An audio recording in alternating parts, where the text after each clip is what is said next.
নমস্কার, আমি তুহিনা। আজ একটি হেলদি এবং টেস্টি রেসিপি নিয়ে এসেছি। যারা ডায়েট করছেন তাদের জন্য স্পেশালি, যারা ডায়েট করছেন না তারাও খেতে পারেন, কোনো প্রবলেম নেই। কিন্তু এটা খুবই টেস্টি একটা খাবার। চলুন, আজ আমি আপনাদের সঙ্গে শেয়ার করতে চলেছি চিকেন কাবাবের রেসিপি, কিমা কাবাব। চলুন স্টার্ট করা যাক। এখানে 500 গ্রামের মতো আমি চিকেন নিয়েছি, বোনলেস পিস।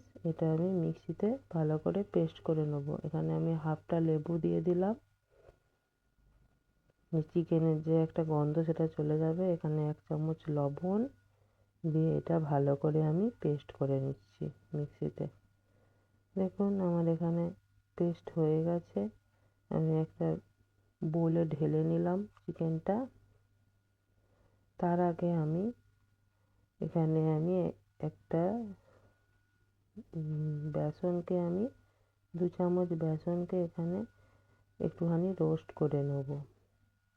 একটা তাওয়া বসিয়ে খুব ভালো করে এটাকে একটু ভেজে নিলাম। এটা আমি দেবো চিকেনে। এটা দিলে চিকেনটা কিন্তু খুবই সুন্দর লাগে খেতে। আপনারাও একবার এরকম করে বানিয়ে দেখতে পারেন। এখানে আমি মিহি করে কুচিয়ে রেখেছিলাম পেঁয়াজ, 3টে পেঁয়াজ কোচানো আছে। তার সঙ্গে মিহি করে কোচানো কিছু ধনেপাতা, অল্প কিছু কাঁচা লঙ্কা। এখানে আবারও আমি লবণ দিয়ে দিচ্ছি, 1.5 চামচের মতো লবণ দিলাম। এখানে হাফ চামচ দিলাম হলুদ গুঁড়ো, 1 চামচ এখানে দিলাম চিকেন মশলা, হাফ চামচ জিরে গুঁড়ো, হাফ চামচ ধনে পাউডার, 1 চামচ লঙ্কার গুঁড়ো, আর এখানে দিলাম 1 চামচ কাশ্মীরি লঙ্কা, আর এখানে দিলাম 1 চামচ গরম মশলা গুঁড়ো।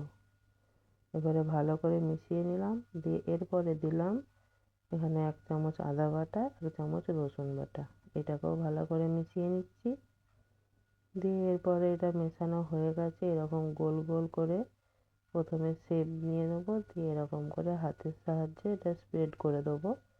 এতে কি হবে, চিকেনটা ভালোভাবে সেদ্ধও হবে আর চিকেনটা জুসি হবে। আর এরকম করেই কাবাব বানাই, সেই জন্য আমি এরকম সেম প্রসেসে আপনাদেরকে বানিয়ে দেখাচ্ছি। দেখুন আবারও একটা বানিয়ে নিচ্ছি সেমভাবে। আর এটা কিন্তু খুবই আমি কম তেলে ভাজবো, আপনারা দেখতেই পাবেন।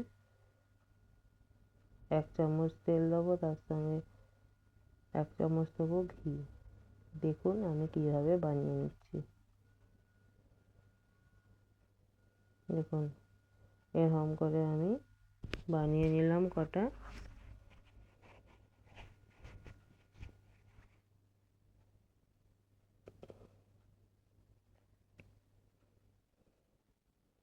দেখুন আমি কটা বানিয়ে নিয়েছি। এগুলো আপনাদেরকে আমি ফ্রাই করে দেখাবো।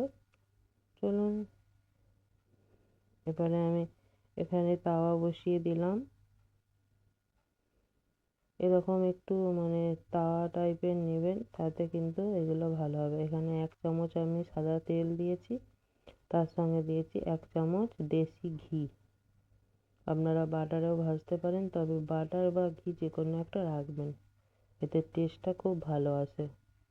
চলুন, গ্যাসের ফ্লেম কিন্তু আমি কমিয়ে রেখেছি। এরপরে আমি এগুলো সব আস্তে আস্তে দিয়ে দিচ্ছি। ননস্টিকে ভাজার চেষ্টা করবেন, এতে কি হবে, এর গাগুলো পুড়ে যাবে না আর ভালোভাবে এগুলো সেদ্ধ হবে। দেখুন আমার 1 পিঠ হয়ে গেছে, আমি উল্টে নিচ্ছি অপর পিঠ।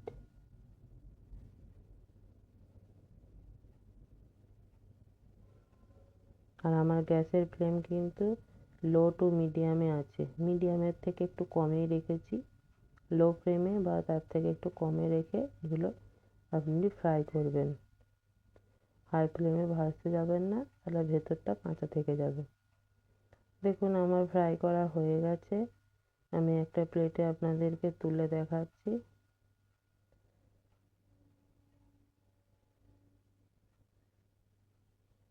চলুন, এরপরে আপনাদেরকে